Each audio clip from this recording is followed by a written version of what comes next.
Toujours des manifestations à Alger malgré la victoire de Abdelmadjid Tebboune, élu au premier tour de la présidentielle. C'est le 43e vendredi de mobilisation et une partie des Algériens compte bien poursuivre le mouvement pour dire non à cette élection et donc à cette victoire. Mécontentement aussi au sein des Burkinabés, 21 années après l'assassinat de Norbert Zongo, ils attendent toujours que justice lui soit rendue. Hier, le collectif contre l'impunité était au cimetière pour le dépôt de gerbes à la mémoire du journaliste d'investigation. Il demande ainsi aux autorités françaises la prise d'un décret dans les plus brefs délais pour l'extradition de François Compaoré. Au Soudan, le verdict est tombé pour l'ancien président Omar El-Béchir. Il est condamné à 2 ans de résidence surveillée pour corruption. On vous en dira plus dans ce journal. Bonjour et merci de suivre l'actualité sur LCA. Cela fait 21 ans que les Burkinabés réclament justice pour Norbert Zongo et ses 3 compagnons d'infortune. Chaque 13 décembre, le collectif contre l'impunité rend hommage à l'illustre journaliste d'investigation tué à Sapoui pour sa quête perpétuelle de la vérité et de la justice. Déterminé à ce que la lumière soit faite sur cette affaire, l'association des journalistes du Burkina et le collectif demandent à la France de clarifier sa position sur l'extradition de François Compaoré au Burkina Faso. Le compte-rendu de Ahmed Nanema. Qu'est donc devenu mon confrère? Il s'appelle Henri Sebogo. Cimetière de Gonguin, ici et dans tout le Burkina Faso, l'on commémore le 21e anniversaire de l'assassinat de Norbert Zongo et ses 3 compagnons d'infortune. À cette occasion, un dépôt de gerbes de fleurs sur les différentes tombes marque particulièrement l'événement dédié à la mémoire non seulement du journaliste d'investigation, mais aussi aux martyrs des 30 et 31 octobre 2014. Au Burkina Faso, ton cher pays, ce pays pour lequel tu t'es sacrifié pour qu'il vive à jamais les flambeaux de la liberté, la presse fait désormais face à des zones rouges décrétées à travers le code pénal. Norbert Zongo, tes confrères ici présents, te réitèrent leur détermination à se battre sans relâche jusqu'à ce que justice se soit rendue à toi et à tes compagnons d'infortune. Si le dossier de Norbert Zongo connaît une évolution positive, grâce à l'avis favorable de la France pour l'extradition de François Compaoré, le décret permettant son exécution n'est toujours pas signé. Le Burkina Faso a satisfait à l'ensemble des normes, des textes, aussi bien au plan interne qu'au regard des standards internationaux pour requérir l'extradition de M. François Compaoré. Donc moi je pense que s'il n'y a pas une mauvaise foi quelque part de la part de M. Emmanuel Macron, ce décret aurait pu en tout cas être pris et que ce 20e anniversaire que nous sommes en train de commémorer là, on allait certainement être sur le champ d'autres procédures. Cependant, la coalition nationale de lutte contre la vie chère, la corruption, la fraude, l'impunité et pour les libertés croit fermement que justice sera rendue tôt ou tard. De toute façon, quoi qu'il en soit, nous l'avons dit, que cela dure 1 an, 2 ans, 3 ans, 21 ans, nous sommes sûrs que les commanditaires de ces actes barbares commis le 13 décembre 1998, à savoir l'assassinat de Norbert Zongo et de ses 3 compagnons, seront retrouvés, jugés et punis à la hauteur de leur force. Par ailleurs, le collectif contre l'impunité demande au président français Emmanuel Macron de clarifier sa position sur l'extradition de Paul-François Compaoré. La commémoration du 21e anniversaire de Norbert Zongo est ponctuée par des activités telles que le meeting initié par le collectif contre l'impunité à la Bourse de travail à Ouagadougou. Cette initiative par les forces vives a pour objectif de dénoncer tout crime économique et de s'en rester impuni. Toujours avec Ahmed Nanema. Vérité et justice, tous les crimes de sang et les crimes économiques Merci camarades, on s'applaudit très fort. Poursuivons avec détermination la lutte pour la vérité et la justice pour Norbert Zongo et ses compagnons et contre la remise en cause des droits et des espaces de liberté. Tel est le thème sous lequel se tient le 21e anniversaire de la commémoration de l'assassinat du journaliste burkinabé Norbert Zongo. Rassemblés à la Bourse du Travail pour rendre hommage aux martyrs de la promotion des valeurs démocratiques et la conservation des acquis de la liberté, le collectif contre l'impunité entend poursuivre la lutte.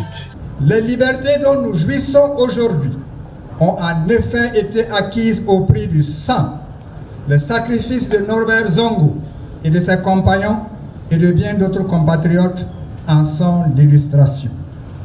Nous n'accepterons donc pas le retour aux années noires avec la formule morbide « si tu fais, on te fait et il n'y a rien ». Le collectif contre l'impunité appelle à la mobilisation afin d'exiger que lumière soit faite sur les crimes économiques et de sang.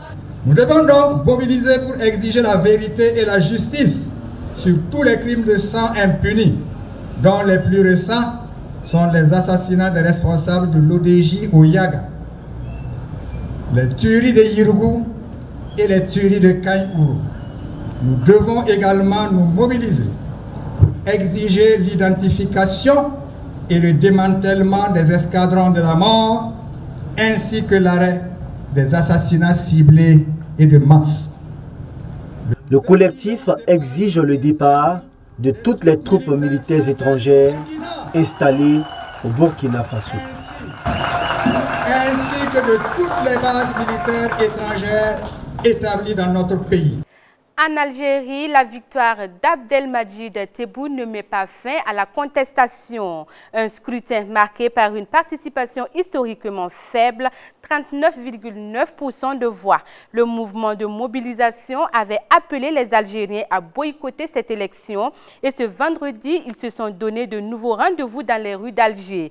Ils comptent bel et bien poursuivre le mouvement pour dire non à cette élection et donc à la victoire de Abdelmadjid Tebboune. Tebboune ne nous gouvernera pas, soit c'est vous, soit c'est nous, on ne s'arrêtera pas de sitôt. Ce n'est pas moi qui le dis, mais plutôt les manifestants. Une manifestation qui a démarré moins de 2 heures après l'annonce de l'élection d'Abdelmadjid Tebboune. Autre point dans ce journal, Ouagadougou est sous le feu de projecteurs du festival Ciné Droit Libre. Cette 15e édition axe les réflexions sur la démocratie. Hier, à Ouagadougou a eu lieu une conférence autour de la thématique. Elle a été une tribune d'échange, de sensibilisation sur la nécessité d'une véritable démocratie. Bachirou Sawadogo et Judith Chimadi y ont assisté. Suivons ensemble le reportage. Enraffiner la culture de la démocratie, un impératif. Pour y parvenir, le Festival Ciné Droit Libre est en quête de solutions. À marge de ses activités, il a tenu une conférence sur le thème « Pourquoi la démocratie ?» Des voix des artistes africains s'élèvent à cette rencontre pour résoudre cette problématique. Didier Awadi du Sénégal, Général Valsero du Cameroun, Smoké du Burkina dénoncent une démocratie étouffée par des assoiffés du pouvoir. Le problème en Afrique, ce sont les hommes chargés d'appliquer la démocratie. Parce que comme la démocratie n'est pas un mécanisme fixé, figé, je crois que c'est même le processus le plus insécure qui existe, malgré qu'il soit également l'idéal du monde actuel. Très souvent, en plein match, comme en Guinée, on veut changer les règles du jeu. On sait qu'un match, ok, il y a 2 mi-temps. Tu as quelqu'un qui dit parce qu'il aime le match, parce qu'on l'applaudit, parce que, voilà, il y a des filles qui regardent peut-être dans les tribunes, il s'est dit je veux une troisième mi-temps. Il n'y a pas ça. Tu fais 2 mi-temps, tu pars. Quelqu'un d'autre viendra continuer. Si la démocratie vous donne du pouvoir, en tout cas est censée vous donner du pouvoir en théorie, et que vous n'en usez pas, vous n'en abusez pas, il est bien évident que vous allez finir par être le dindon de la farce. La quête de la démocratie en Afrique reste préoccupante. La corruption particulièrement, mais cette démocratie en danger. Nous sommes trop corrompus en Afrique. Trop. Papa, voilà ton fils, grand, voilà ton petit, alors non. Oui, on a trop de formules, trop de formules. Voilà le président, machin, truc, tout le monde est président pour un but. Vous donnez du pouvoir à n'importe qui, mais pour n'importe quoi. Les trucages des élections, l'entrave de la liberté d'expression, l'affaiblissement des opposants, la modification de la Constitution au fond de maintenir au pouvoir certains chefs d'État sont d'autres facteurs qui freinent la démocratie en Afrique. Au Soudan, l'ancien président Omar El-Béchir a été condamné à 2 ans en résidence surveillée par un tribunal de Khartoum ce samedi pour corruption. Et c'est quelques mois après avoir été destitué le 11 avril dernier. Après 30 ans de pouvoir, il était jugé par un tribunal spécial depuis le mois d'août pour fonds perçus de l'Arabie Saoudite. Béchir sera placé dans un centre correctionnel pour personnes âgées, car selon la loi soudanaise, toute personne âgée de plus de 70 ans ne peut être détenue en prison. Les avocats de l'ex-président ont dénoncé un procès politique. Selon la presse soudanaise, l'ex-président fera appel de ce verdict devant la cour d'appel et devant la haute cour. Le juge a également prononcé la confiscation des fonds retrouvés au domicile de Omar El-Béchir après son arrestation en avril, soit plus de 6 millions d'euros. Parlons à présent agriculture. Le secteur agricole constitue une composante essentielle de l'économie du Burkina Faso. Il contribue pour 35% au produit intérieur brut au pays. Plus de 80% de la population burkinabé vit de la culture de la terre et le périmètre irrigué du barrage de Bagré, lui, offre des terres fertiles aux populations locales qui les exploitent. La richesse des sols permet la pratique de divers plans et spéculations.